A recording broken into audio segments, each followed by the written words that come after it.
Most people think serial killers feel nothing, but that's not accurate. They feel. They just feel differently. Their brains process emotion through a fractured lens, and understanding that difference is the key to understanding why they never stop. 1. The neurological foundation of remorse. Remorse requires three systems working together. First, emotional recognition. You see someone in pain, your mirror neurons activate. Second, emotional resonance. You internalize that pain as if it were your own. Third, moral self-evaluation. You connect your actions to their suffering. In serial offenders, this circuit is fundamentally broken. Functional MRI studies show reduced activity in the ventromedial prefrontal cortex during moral decision-making. This region integrates emotion with consequence. When it underperforms, actions lose emotional weight. The result isn't absence of feeling, it's disconnection between action and empathy. They experience emotions like anger, excitement, satisfaction, but guilt, shame, and remorse require processing others' pain as real. That translation never occurs. To them, victim suffering registers the same way you'd register a chair being broken. Cognitively acknowledged, emotionally irrelevant. 2. Behavioral markers of the emotional void. This disconnection creates specific behavioral patterns. Dennis Rader showed investigators his project documentation. He cataloged victims like a hobbyist organizing stamp collections. No distress, no avoidance, because the memories carried no emotional discomfort. Psychologist Robert Hare identified this as Factor 1 psychopathy, interpersonal affective deficits. These individuals display shallow affect. Emotions exist but lack depth and duration. They mimic remorse when it serves them. Ted Bundy apologized to victims' families during his final interviews. Linguistic analysis revealed future-focused language, not past regret. He was managing his image, not processing guilt. Another marker, compartmentalization. BTK maintained a family, a church leadership role, and a stable job. These weren't masks hiding torment. They were separate behavioral modules operating without emotional contradiction. Most people can't harm others without psychological fragments bleeding into daily life. Serial offenders maintain behavioral silos because emotional crossover doesn't occur. The violence exists in one cognitive space. Daily life exists in another. No emotional bridge connects them. 3. How the FBI detects emotional voids.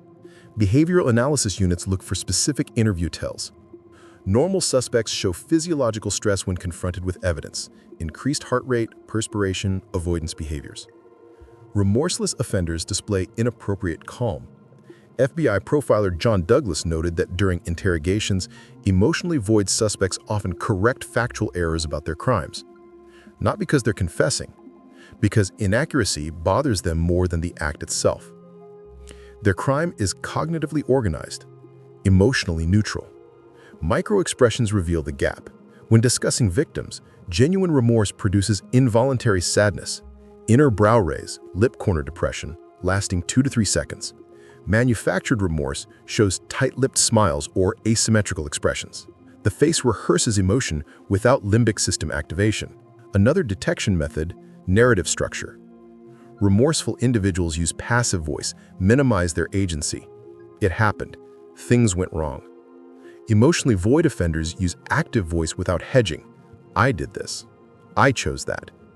Not from honesty, from absence of shame requiring linguistic distance. Profilers also track empathy testing. Ask about victim families. Normal suspects deflect or show discomfort. Emotionally void offenders engage clinically.